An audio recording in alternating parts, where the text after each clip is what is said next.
Pokemon cards are rising again, but what's causing this huge new upwards shift? Though before I answer that, I'm actually gifting this Heracross illustration rare. Now, if I reply to your comment with the magic carp emoji, then well done, this card is being sent your way. And for some even more exciting news, I'm actually going live on Whatnot and I'm giving away Pokemon 151, Destined Rivals and Journey Together on 29th of August at 6 PM Australian Eastern Standard Time, and I'll speak more about that live stream later in this video. But we are seeing some huge shifts taking place with Pokemon cards right now, with some cards even exceeding their previous high points in the market. It's really interesting, right? Because most of this year, a lot of people thought Pokemon cards were heading back down after their huge rise, though it's becoming pretty clear that Pokemon cards have a level of resilience that other TCGs probably won't ever have. Pokemon doesn't need to even really try at this point. Like when we think of Magic or Yu-Gi-Oh, they are constantly reinventing themselves with either like a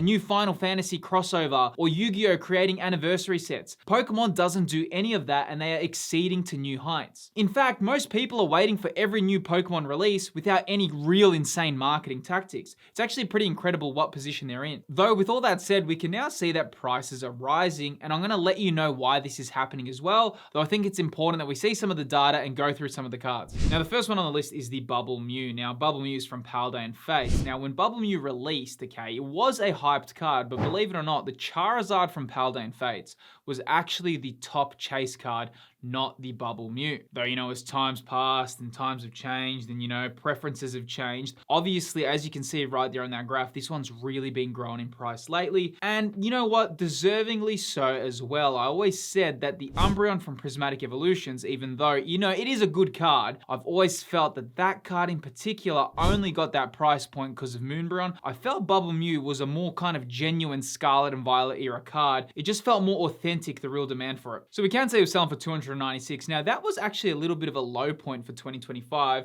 but it didn't really last long, and right now it's selling for 570 US. What an enormous kind of price spike in such a short amount of time. On one hand, it's probably a little bit too quick, the amount it kind of rised, but at the same time, it was selling for 410 before and now it's dropped off. I am wondering what this means for other chase cards, because traditionally when these kind of movements happen, it does start happening in waves. And it feels like Bubble Mew is the first card that just lit up and said, hey, I'm gonna be this wildly expensive chase card, so I'm interested to see what happens from here on out. Now, another one that's rising is the Lugia V from Silver Tempest. Now, believe it or not, this was actually a pretty affordable card last year with all things considered. Now, I probably should say that I'm using the word affordable quite loosely there. I'm using the word affordable relative in terms of alternate art chase cards for Sword and Shield, but I'm gonna pull this into the year graph. Now, we can see, like I said, it was selling for 162 US. Now, that is a decent price for a Pokemon card, but in terms of alternate arts for the Sword and Shield era, when we're thinking of Giratina V or Moonbreon, or the Espeon VMAX or Sylveon VMAX, that is a decent price range. It was something that you could pick up, pretty confidently. But we can kind of see now how it's kind of traveled, now selling for 334 US. Alternate arts have really become a major part of Pokemon cards, and they were kind of a big shift. The whole Sword and Shield era really changed Pokemon for a big reason, and that was the amount of people that entered the hobby. Now, at that point, a lot of people thought Pokemon reached its peak. Everyone just thought, hey, especially early days for Scarlet and Violet era, including myself, I was like, oh, looks like some of the hype's now calmed down. When Obsidian Flames and Paldea Evolved came around, it really did feel quiet. The hobby had this calm about it. But who would have thought later that after Pokemon TCG Pocket and the big boom that happened, that of course now all these cards have spiked in price. Now, Pokemon 151 has really been climbing lately. I'm just on the 151 ETB. 3 months ago, selling for 226 US. Right now, selling for $317. And it's kind of making you wonder, when does Pokemon 151 end? It has so much demand. People are just obsessed with this set. And it kind of makes sense, because it's kind of wild to imagine what would have happened if Pokemon 151 released in the current timeline, because that would be just absurdly, I don't think anyone would be able to get it. But at least with Pokemon 151, yes, it's getting these prices now, though back in the day, it wasn't as hard to get. In fact, it was actually quite easy to get at retail price. In fact, looking at a year snapshot, we can see it was selling for 74 US last year. So, 74 to $324. If you did buy a Pokemon 151 ETB, definitely made a good decision last year. Also, while we're looking at these cards, a quick reminder that I'm actually going live on Whatnot on 29th of August at 6 p.m. Australian Eastern Standard Time, and I'm giving away Pokemon 151 Destined Rivals and Journey Together booster packs. Now, today's video is sponsored by Whatnot. Now, Whatnot is a fast-growing live shopping platform where you can watch creators stream and you can even bid live on products all in real time. What's awesome is that Pokemon cards are a huge part of the platform, with sellers from all over the world ripping packs and chatting with viewers live. Now, if you're new and you've just always wanted to try it out, feel free to join my hybrid giveaway and selling stream. In the last stream, 2 different winners pulled the Charmander illustration rare and Squirtle illustration rare, and I'm doing it all again on the 29th of August. And here's the best part, all new users get a free $15 credit when signing up using my link. Head to the link on screen or scan the QR code appearing right now. A big thanks to Whatnot for sponsoring today's video and supporting the channel. Now let's get back into these prices. Now, one that I just want to look at, it's an XY card, but it's the Gengar EX from Phantom Forces.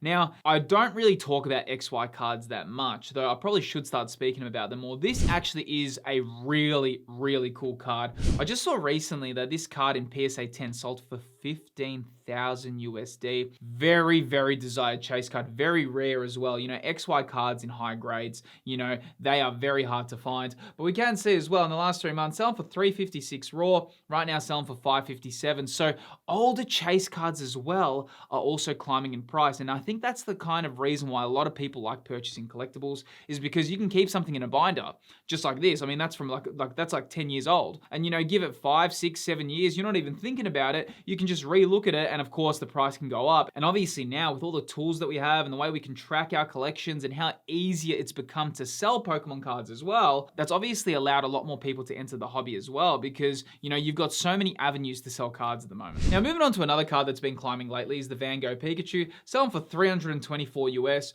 Right now selling for $426. This is an interesting card because the PSA 10 pop reports of this card are very, very high. A lot of demand, a lot of people like this card as well. Though if we pull this into the year graph, last year selling for 92 US, these promo cards, and especially because of how you had to obtain this card, it was quite difficult to get. Though as the time and the months have gone on, people have really decided to love this card, and it has become an iconic card for the Scarlet and Violet era, and especially how we're entering this new Mega Evolution era for Pokemon cards, I think a lot of these cards will become desired as the years go on. Though moving on to some cards that are kind of going in different directions. I think if we speak about Black Bolt, White Flare, okay, both of these sets had a lot of hype early on, though some of the cards are kind of finding new stabilization points in the market. The red Victini from Black Bolt, check this one out, selling for 450 US on pre-release. Now, hasn't really moved much, selling for 440. So that's a pretty good sign for some stabilization, because by now, you'd already expect that it starts dropping as well, because usually pre-release prices are pretty expensive and then slowly it starts coming down. Though the Monochromatic Zekrom is one that I'm really going to be looking at the moment, and I'm getting flashbacks to this card, especially with the kind of price that it's having at the moment. It's reminding me a little bit of the golden hyper rare Pikachu from Surging Sparks, especially the price points that had when it released. So we can see the Zekrom on pre-release selling for $479. Right now selling for $408.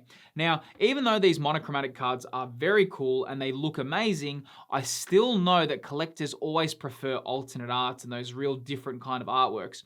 I'm wondering, as the years go on, how likely is it for this card to hold its price point? Because like I said with the Pikachu, right? That golden hyper rare Pikachu, on release, it was selling for an insane amount of money. And then of course, as the months went on, everyone was hyped about it, like, oh, it's a gold Pikachu card. But really, when you look at it today, it's really not that expensive. In fact, now I've got my curiosity. I want to see what that's actually on. All right, here we are. I just searched the golden hyper rare Pikachu from Surging Sparks and kind of how it reminded me of the Zekrom and the Reshiram, which I'm about to go into. Right there, you can see, selling for 200 US in December, which was just like 1 month after Surging Sparks released. And people were paying that. You can see right there, 78 items sold. So otherwise 78 bananas purchased this card. But we can see as it's going down right now, it is selling for 51 US. So you can pretty much buy 4 of those today as you could have last year in December. And that's what I mean. Even though these monochromatic cards had a lot of hype early on, that hype does remind me of this, because maybe as the months and the years go on, will there be enough demand to keep the price?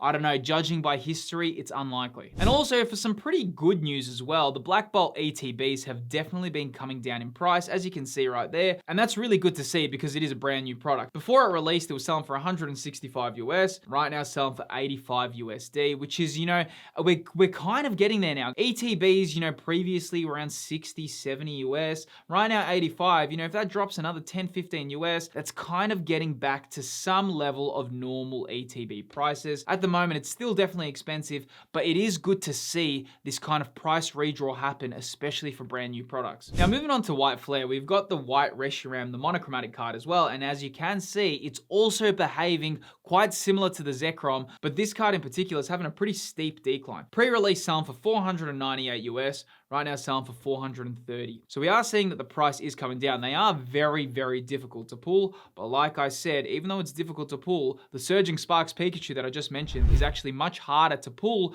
than the Special Illustration Rare Pikachu, but that doesn't matter at all. What matters is what do collectors want in their collection. That is what people want to buy. If people want this card and it's really in demand, the price will stay. But you know, maybe as the months go on, maybe people won't find this one that interesting. Who knows? We just have to see how it plays out. And of course, the Reshiram Special Illustration Rare, pre-release selling for 300 US, right now selling for $205. So would have been a very good decision to just wait and see how this card travels. And I do imagine if you just wait a little bit longer, that there is very high likelihood that these cards will continue to drop in price, especially brand new cards. You know, given how the market's going, given how many chase cards are coming out, given how frequently new sets are coming, and you know, you've got all these expensive cards, there may become pockets where they get a little bit more affordable for the average collector. And of course, White Flare Elite Trainer boxes, they were selling in May before it released for 169 US, right now selling for 80 USD. So it is $5 cheaper than Black Bolt, but the reason for that is because Black Bolt has a bit more desired chase cards as well. So obviously it's more expensive for that reason. Though, even though these were kind of meant to be one set, because before Black Bolt White Flare came out, everyone thought like, oh, it's that one set. As time's gone on and as they've released, it kind of does feel that we just got 2 sets at the one time. I really, even though they are in the same kind of, oh, it's Black Bolt White Flare, to me, they're still so separate as sets for some reason. I don't know, like, you can see the chase cards inside. Yeah, I know they're all meant to be one big piece, but the way it's kind of came out, it does feel like they're very separate in their own ways. And one that has been really interesting lately is the Kingdra from Shrouded Fable. Check this one out in the last month. Selling for 39 USD, right now selling for $70. Pretty big price spike here. Whether or not there's some market manipulation here, whether or not there's a buyout, at this stage, who knows what's happening at this card. There also is a truth that this is a very, very unique artwork. So because of that, you know, we don't really have any cards like the Greninja or the Kingdra in any other areas of the TCG, that kind of silver texture feel. It looks really unique. So maybe that's also pushing the price up. But then again, I mean, it's funny how 2 promo cards became the chase card of Shrouded Fable. Though as Pokemon cards prices and shifts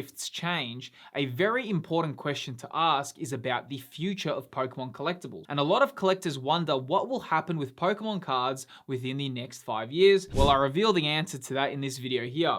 Within this video that's currently appearing on screen, I do a full deep dive into what we can expect for Pokemon cards within the next 5 years. If you're curious about that, feel free to click the video on screen, subscribe to the channel, and I'll see you on the next video.